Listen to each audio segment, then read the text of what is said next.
Welcome to another episode of Timeless Wealth. Hello, Sean and Jalal. Welcome, Amy. How are you today, Amy? I'm good. How are you? I'm really Sean, good. I feel like we haven't sat in together for a while. I It's know. been a while, few Jalal. I weeks. missed you. I did. Thanks. Anyway. Well, today we're going to be talking about the life of an entrepreneur. We work with a lot of entrepreneurs, Yep. and they're very unique personality traits, and they're all different and come from many backgrounds, but they're interesting people. And so we thought, let's have a chat about the life cycle of an entrepreneur. And then at the end, we're going to talk about a little bit of how we work with them. Sounds cool. Coming up next. next.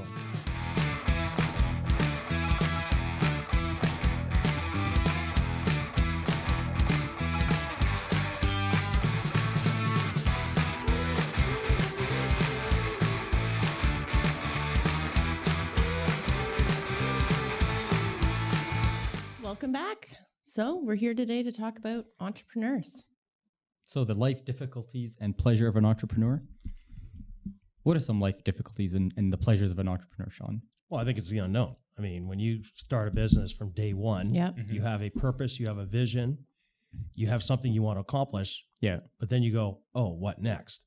Yeah. How do Right. I execute it? And Yeah. that's actually where most people, if they have a business idea, they start and stop. Right. And why so few people become entrepreneurs. And even more so few people become successful entrepreneurs. Mhm. Because the idea is like, they say the idea is 90%. Well, it's not.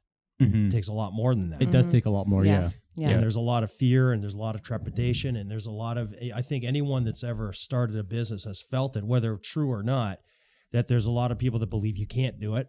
Mhm. Mhm. And, at the first sign of, let's say, difficulty or albeit even a failure, Yep. there's so many people around you that think that it's not going to happen and that you feel, even though it may or may not be true again, that they're almost rooting that you don't make it because they are doing what they're doing. And they'd hate to see that They're haters. a little bit schadenfreude, right? Yeah. And you got to push through that. And I think Yeah. that's one of the difficulties of being an entrepreneur in the early stages. For well, sure. in the yeah. early stage, and it can feel pretty lonely too, right? Like Yep. it goes from this idea to, oh wait, okay, now I'm trying to execute. Oh, this is really hard. Oh my gosh, I have to figure out all the moving parts, Yeah. right? It's Yeah, not yeah. just like you have the idea and you go either make a product or offer a service. It's you have to figure out everything, and it all comes down on your shoulders. And Yeah. it's like, well, how do I do all of that? And One we've, person. We've never met, and we've met dozens and dozens of entrepreneurs over the years. And we are, in a sense, entrepreneurs too, Mhm. because we started with zero and built up our client base over time. We've never met an entrepreneur, including ourselves, that hasn't dealt with some sort of crushing defeat, a crushing Mhm. failure, a Mhm. real moment in time where you have to really gut check and ask yourself, am I doing the right thing? Mhm. Am I, putting my family and their finances in danger and so forth? It's a scary thing to push through. Yeah. And oftentimes people wake up 10 years down the road and they're just very successful, but it looks overnight. And yet the amount of effort and fortitude Yeah. and fear that Yeah. went into it is just totally underestimated by the people that witness the end product. Yeah. Yeah. Like Yeah. I read something Lionel Messi said after he won the World Cup. He said it took me, I don't know how long he's been playing. I suck in soccer facts, but let's just say X amount of years. It took me like this amount of years and this amount of months and this amount of days of training to become an overnight success. Right? Yeah. Like Yeah. it looks like an overnight success, but obviously the one that's going through it, it definitely does not feel Yeah. like an overnight success. Yeah. But which brings up, I think, the conversation that you guys were talking about brings up, I think, something that entrepreneurs probably share. So you said it's scary, and that they're probably putting maybe themselves, their family, maybe in under some form of financial stress. Yep. So it looks like entrepreneurs are good with risk, or they're willing to take risk, but at the same time, since they actually endeavored in whatever project or venture that they wanted, it looks like they're also optimistic. Yeah. Now, being risk that's a taking good way to and to put it. optimistic could be a dangerous duo, right? If you take risks and at the same time you're optimistic that these risks will pay off, that could be a dangerous duo, but at the same time very rewarding. Well, Right. remember a couple podcasts ago, we were talking about the psychology of investing, and they talked Mhm. about the Yep. paranoid optimist. I think a lot of entrepreneurs are paranoid optimists. You have to be Yeah. an optimist to be an entrepreneur. You cannot be a glasses half empty person and drive Not gonna forward move on the your own needle very business and well. grow. Yeah. Like you Yeah, can't yeah. do it, Yeah. right? Yeah. However, when you become a successful entrepreneur, based on what we've observed, even in ourselves, Mhm. you become a certain type of personality in Mhm. general, not all Yeah. the time, but in general. You tend to be very driven. Okay. You tend to become very increasingly confident in your ability to make decisions. A belief in yourself, Yep. really, Yep. right? Yep. And you I agree. really master the concept of if it's going to be, it's got to be me. Yeah. And you become a bit of a control freak as a result of it. Mm. Yeah. Which, so early going, you are a control freak. You're looking at all aspects of your business. You're growing it accordingly. Yeah. But as your business grows, you can't do everything. And that Right. becomes, and actually, Michael E. Gerber, the author of the E-Myth Revisited, he talks about that in his book, that you will reach a point as an entrepreneur, if you're successful, where you can't do everything. You're too large to be able to control every aspect of your business. It'll drive you crazy, and you have to almost exfiltrate yourself out of the business Yeah. and look at it in a different way. Yeah. Right. Versus how you did in the first 10 years. Well, Elon Musk Or 15 recently, or I however saw a long. clip of him talking, and he was saying, as an entrepreneur, you're like, yeah, it's fun, right? You're creating. It's that control of building something of your own. But as the entrepreneur, you also deal with all the problems. You don't really Yeah. spend the time on the fun stuff. Yeah. Really, if you wanted to grow your business, you're kind of the ultimate problem solver. So the bigger the problem is more likely to fall to the one that's trying, that's Because building emotionally, the business. strategically, and financially, the buck stops with you. Yeah. There's no other way around. You're like the last line of defense for the company. Is Yeah. Is that Yeah. what Yeah. yeah. Well, to your point, Amy, you said previously like the graph, like you start off. I think you said like this, and then Yeah. it goes down. Yeah. So here's something I learned a while back. I was in a book. I can't remember the title of the book, but it actually made quite sense. So he said, no, just because you're a good cook doesn't mean you can run a restaurant. That's true. Right? Doesn't It's mean you true. can open a restaurant. Like when people think of suppose you're a good painter, or you love painting, right? Yeah. To make an actual sustainable and successful and let's just talk, I don't want to say global, but a large business, painting is just probably like the actual job is probably 5 to 10% of Exactly. it. The other stuff is the admin, the meetings you have to do, the strategies, infrastructure, the of the whole business. everything obviously all comes together. So that was just something that when you mentioned that that drop, that a lot of people can't It's get like, here's past the that idea. drop. I'm really, really excited. Yeah. This Just is because you're hard. faced with the realities of Yeah. things, right? It's like, wait, I have to be an accountant. I need to find a lawyer. I need to. Yeah. It's so much. Well, and you're drinking out of a fire hose often when you're actually an entrepreneur. You're dealing Right. with all these things. You have to grow your business. You have to hire personnel. You have to deal with different personalities as your business grows. You're dealing with change all the time. Yeah. And what we've learned dealing with entrepreneurs, again, this applies to ourselves too. Yeah. You don't like change if you can control it. Yeah. Because you're dealing with change all the time that's beyond your control. So entrepreneurs tend to want to work with their same lawyer over time. Right. They want to work with the same accountant over time, and they want the same financial advisor over time. They don't want to have to deal with new people and reignite a relationship. They don't have time They for don't that. have They don't have the time. bandwidth. No. Yeah. Right? They're So- looking at different things. So finding efficiencies in their day to day is like the ultimate, right? To try to eke out as much time as they can. Like they want to deal with one person for the services, right? Like Yeah. whether it's one lawyer, one accountant, one this, one that, because Yeah. they don't want to have to. They don't have to start from scratch every single Yeah. time they meet an individual. Yeah. But I just wanted to clear something. Earlier you said that you get to after you scale the business, you get to a certain point where you have to take a step back. Like you have to start delegating, right? As an entrepreneur or business owner, you have to start Enormously delegating. hard for a lot of people. That's really So hard. is that where the concept comes in terms of working on your business rather than working in your the business? business. Is that where it is? So Yeah. so an entrepreneur, for instance, at a specific level, then he starts when he reaches, when the business reaches let's just say a specific level of scale, he has to obviously take step back, and we're more of the executive level. I think, and I think that's what you said something about. About I think like entrepreneurs like Musk or whatnot. Even Gates did that, I guess, well back in the day, right? Absolutely, they did. Yeah. Yeah. They, a lot of them will step aside as time goes on, the founders of the companies, so that they morph more to professional management. I mean, Sam Walton of Walmart, he had to do that at some point. He couldn't run the whole show himself, and he became more of an executive chairman rather than the day-to-day CEO of Walmart. Yeah. But there's stories rife with the entrepreneur who built this massive company that stepped aside for more professional management as time goes on. I think that's another difficulty for entrepreneurs because they, their business is like their kid, right? And then to hand off the responsibility now or It's very specific hard. tasks to someone else Yeah. would be very, very difficult. Like, Yeah. you probably Well, almost start famously happened to Steve Jobs. I don't know. So what Steve happened? Jobs had to exit Apple Right. Yep. probably about 12 to 15 years after him and Steve Wozniak created it, because Right. he couldn't work with anybody. Yeah. He was Oh. so ingrained in the development of his products that professionally, the managers that were hired to actually build the business forward could not get along with him. Yeah. So he had to exit the business Mhm. for several years. Yeah, and then he went to Pixar, and then he came back Yeah, to he came back, Apple, and it, right? famously, Apple didn't do so well after he left, and then he came back and became the dictatorial manager that he was, and away it went. But then the professional manager, after unfortunately Steve Jobs passed on, Tim Cook, he came in, and he's Yeah. been moving Apple forward ever since in a very different Gotcha. way. Yeah. Yeah. So those Yeah. are some difficulties. What about some pleasures? Now, everybody, if you ask, no, I don't want to say everybody. I don't want to seem too, or I don't want to exaggerate too much, but 80% of people will say, "Oh, I want to run my own business. I want to do my own thing." Blah blah blah. Yeah. But they don't understand, or what they don't see is the difficulties of Yes. an entrepreneur, right? Yes. Like running your business is not something there- easy. There's freedom, right? And that's the beauty of it, right? There's a lot of freedom and creativity and control, but that can also be the other side of Yeah, because the sometimes problems. So you're you might sending be emails at 12 a.m.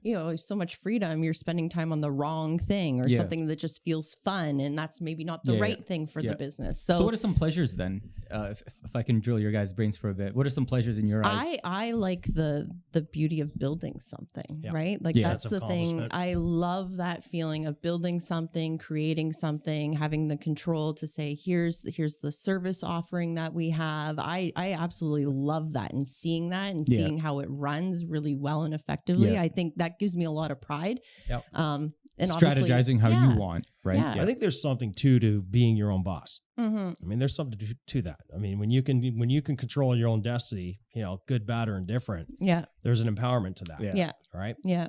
And I'm a look, little skeptical of that. I'm my own boss, because even a boss, like take, I don't know, a boss is still, I'd say, accountable to his shareholders. For instance, he could probably own the company, or not shareholders, or else they're the owners. But for example, in front of his clients, like you are your own boss, but you also know that that your clients can take you out of business just like they actually made your business, Yeah. right? So 100%. you are accountable to them. You respond to them, obviously, if depending on the type of business that you run, but you're probably sometimes answering emails and meeting client demands. Lawyers are obviously infamous for this as well at 10 p.m., 11 Yeah. p.m., 12 a.m., Yeah. right? It's like the client is your boss. well, let me flip the paradigm. I don't disagree with you one iota. okay. Now, here's another paradigm. Let's say you have a regular, normal, high-paying job. Okay. Okay, like you make $100,000, $150,000, $200,000. You're in the finance department of a large institution, or maybe you're the head of finance of a large institution. Right. Just using that as an example. Yeah. You have one source of income, Okay. and one person can wake up one day through an organizational tilt or whatever, and you could find yourself out of a job. Right. Versus if you're an entrepreneur and you have several clients, Yeah. several clients, if one of them fires you, you still have a job. You need all your clients to fire all at once before you lose your income stream. Good point. Good point. So it's Yeah. you actually have more. If you're a successful entrepreneur, believe it or not, you can argue you have more job stability Mm. as an entrepreneur than you Mm. may have as a Mhm. high paid executive Mm-hmm. because of Fair the enough, multiple yeah. sources of Yeah. income Yeah. coming Yeah. into you. All right. So now, to wrap it all up, where do financial advisors and wealth managers come in terms of? I don't want to. Can I say one thing before we go to yeah, that? Of course, of course. The other thing too is if you look at, and I don't have this number right in front of me, Yeah. but the vast majority of deca millionaires in the United States, that's people worth $10 million US or more, Mm-hmm. are small to medium sized business owners. Yeah, the vast no, it's majority. true. It's Yeah, it's yeah, a yeah. massive means of creating wealth. I think it's actually close to 78 or 79%. Yeah, it's a 'Cause big I it's a read, big number. I read something like that. I think back in maybe September of last year when some census stats came Like out. Dr. Thomas K. Stanley wrote about that in the Millionaire Next Door. He talked about you deconstructing what millionaires in the United States really look like, Right. Mm. and the vast majority of them are business owners that save their money over time, Yeah. and they tend to be wealthier than the people that work regular jobs. Yeah, of course. As a business owner, there's even more incentives in terms of tax planning and stuff. That's part of like it. that. Yeah. No doubt. Yeah. So can we move to? Can I ask you guys now? Yeah. Financial planners. Yeah. Like in terms of your guys' specialty, how do you guys? I don't want to I don't mean physically approach entrepreneurs, but how do your services? How are they tailored to entrepreneurs? How do they meet or address the difficulties and the life of an entrepreneur? Well, I think to Right. Sean's earlier point, I think that we become part of that team, right? You've got your accountant, you've got your lawyer, you've got your investment people to make sure all those different moving parts, but you get to really understand that entrepreneur, what their business is all about, how they're invested in all their other little areas. Because a lot of entrepreneurs, they've got their own business. They're probably dabbling in some other investments on the side, some private equity and things like that. Yeah. But it's how do we look at the whole picture and really understand them and their family and what they're trying to do? Yeah. That's where we fit in. And it's this long standing relationship. Mhm. The average, I think, relationship with a client here at National Bank is, I think, 20 years. Yeah. Yeah. So it's a long standing relationship that you really are ingrained, and you go through these cycles with them.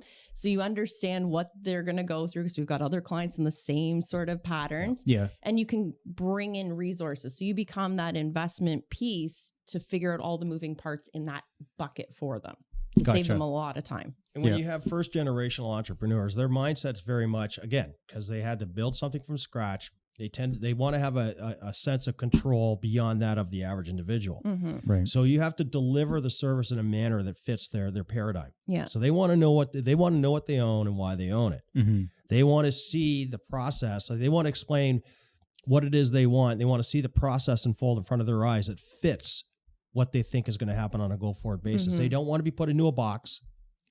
They don't want to be characterized as a certain kind of investor versus another kind of investor. Sorry, when you say they don't want to be put in a box, can you elaborate on that a bit? They don't want to be handed a questionnaire. You answer 17 questions, you get a score between X Yeah. and Y, and that Mhm. dictates that you are And then we growth go, investor here, number take 2. off the shelf your investment Okay, portfolio. Mhm. This. More normally, I can't say Yeah. exclusively, Yeah. Understood. but first generation entrepreneurs have built their business. They don't want anything to do with that. Right. So in other words, it's very much they want, when they work with their accountants and their financial people, their financial advisors, it's not dissimilar to how on their personal side, a chief financial officer would work with them as their own personal CEOs. Mhm. Yeah. So it's almost like they'd have a CFO almost on their business side, Mhm. Mm-hmm. and then they'd have a CFO on their personal side.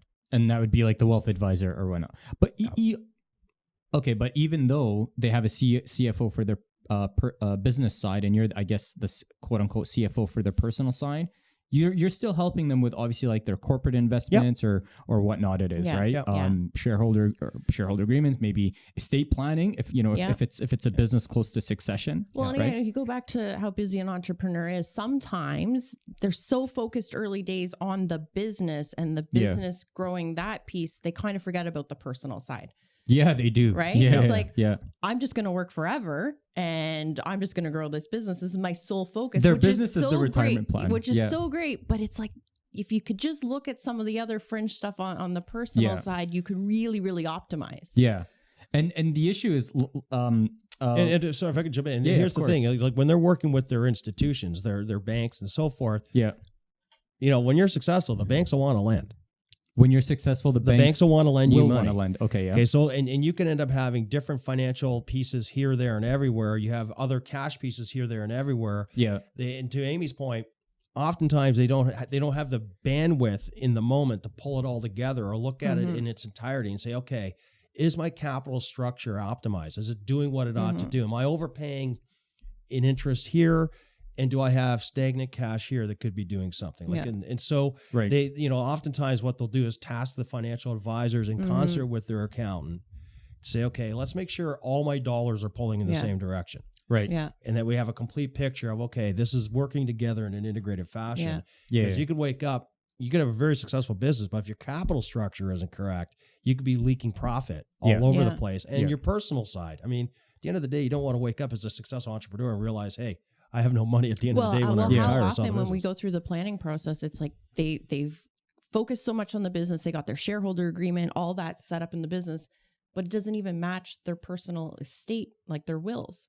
The two documents don't even talk to each other. Mm-hmm. So it's because they're just so focused on one bucket. Maybe they've forgot rushed to the get the other. other Yeah, yeah. bucket, and they don't talk to each other. So by having that person who kind of understands all the moving pieces, Yeah. it just takes that off their plate. And that's Yeah. why they want to have these relationships for years, not days or Don't months. change on them. Because Yeah. it's an ongoing process that Yeah. takes like many Yeah. years to unfold and bring it to fruition. Yeah. Absolutely. Yeah. Absolutely.